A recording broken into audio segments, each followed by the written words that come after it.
How is everybody doing? Before I even start, I need to do something. As you know, I'm from Zimbabwe, and we love drumming back in Zimbabwe.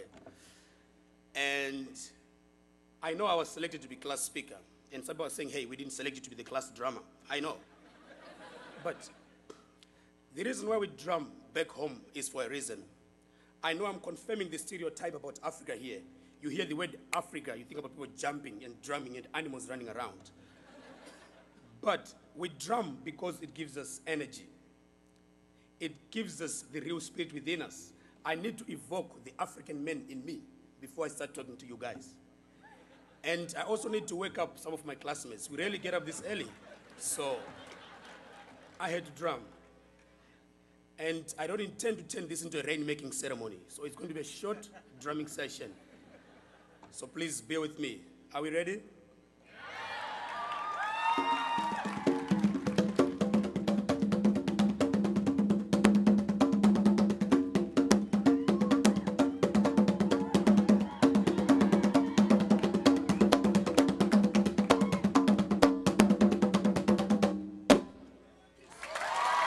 Professors, you all look very accomplished and published in your multicolored regalia.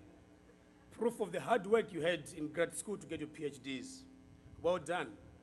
Unfortunately, your multicolored uniforms make us feel inferior in our black gowns. And I guess when you woke up this morning, you were like, let's go and show this batch of us graduates that they ain't seen nothing yet. Okay, you guys have made your point. But after 4 years, we would hope by now, working hard through your great classes, we have earned your respect. Instead, on our last day at campus, you decide to make us feel inferior. And I see a lot of familiar faces among you, but I'm not going to name names, but we love you guys. On a serious note, I do want to thank you, because we all agree, guys, that we would not have made it without their assistance. So thank you very much, professors. There is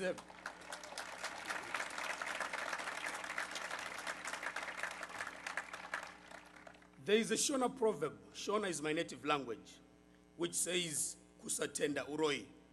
I'm sorry for the sign language person, it's in Shona, and I don't know how she's going to do that. But it's called kusatenda uroi. Literally translated into English, it means being unthankful is as evil as witchcraft. I know in America, witchcraft is a different concept. You can actually go to school and be ordained to be a witch. So it's cool. But back where I come from, you don't want to be a witch. So I refuse to be a witch. Kusatenda huroi. I want to thank some important people. I do want to make special mention of Yete and Alan Parker, who founded the Oak Foundation. Without their assistance, you might not have had this class speaker. And I do want to thank them because their generosity transformed my life and the lives of many other students. I also want to thank our parents, relatives, friends, Kobe alums, trustees, and the staff. Thank you for your help. When I first walked into my room in East Squad, I walked in with 2 pieces of luggage. A few days later, the rest of you drove in trailers and trucks. I walked around campus and saw even more U-Hauls, and everybody was moving in.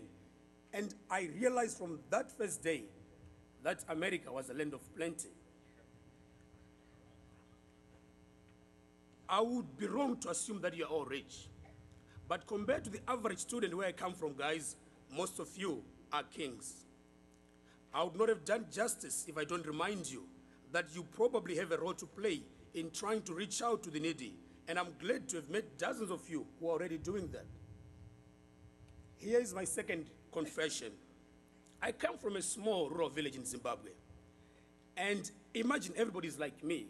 I don't know how to say this without sounding politically incorrect, but everybody's black in my village. And I come to Kobe. And as you can tell, it's a different environment. I had this problem of failing to recognize people. I remember if my freshman year roommate Joe and Steve walked out of the room, I wouldn't recognize them. I just lost them among the crowds. But you know, I'm glad that 4 years down the line, I know the differences amongst all of you. And I bet you I could meet every one of you and tell you your name. I might not be very right, but I'm pretty close. We have lived in dorms, taken classes, stayed up late, danced, watched a game, had dinner, you name it. All these small but yet important occasions have allowed us to get to know each other and formed relationships. These relationships will go beyond Kobe. And for your own information, at last count, 7% of Kobe alums were married to other Kobe alums. So just look around you and see who it is going to be. The Kobe experience has been great, and I cherish it. It is a universal experience. It's not only for kids who live 20 minutes from Boston. Even kids who live 20 hours by jet from Boston, like me, can actually come to Kobe and be part of the experience. And it's all because of people like you. And I really appreciate that. It's important to be realistic and honest. Not every one of us might have had the greatest experience at Kobe, right? But I can assure you, of the entering class of 2006, nobody, not even one person, transferred to Bates. That's a good thing.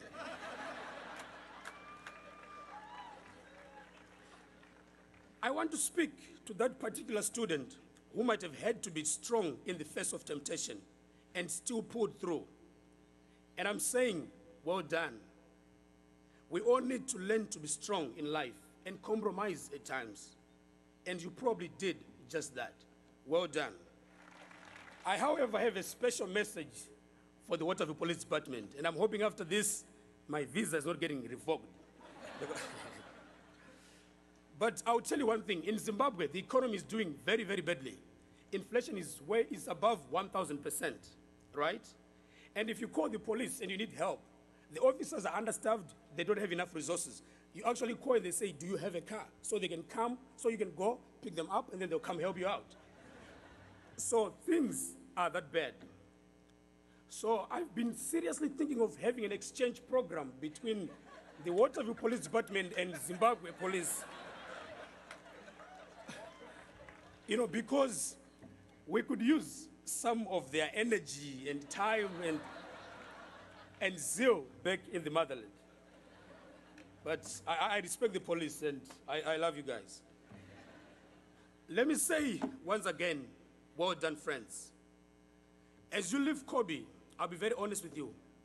I am not going to ask you to change the world. No, I'm not. It's too big for you. I mean, how many people do we have in the world? Instead, this is my special request to you all. Why don't you start changing yourselves first? Sometimes change is important and effective if it starts from within. I think we are privileged to have been educated at Kobe, and hopefully we can embrace the societal responsibilities our privileged position brings with us. Like I said, some people have been around volunteering, helping out, going to Africa, India, Asia, Burma, wherever you went. That's the spirit, that's the attitude. Let's all be grateful we went to Kobe. And to my special fellow international students, I'm saying well done, guys.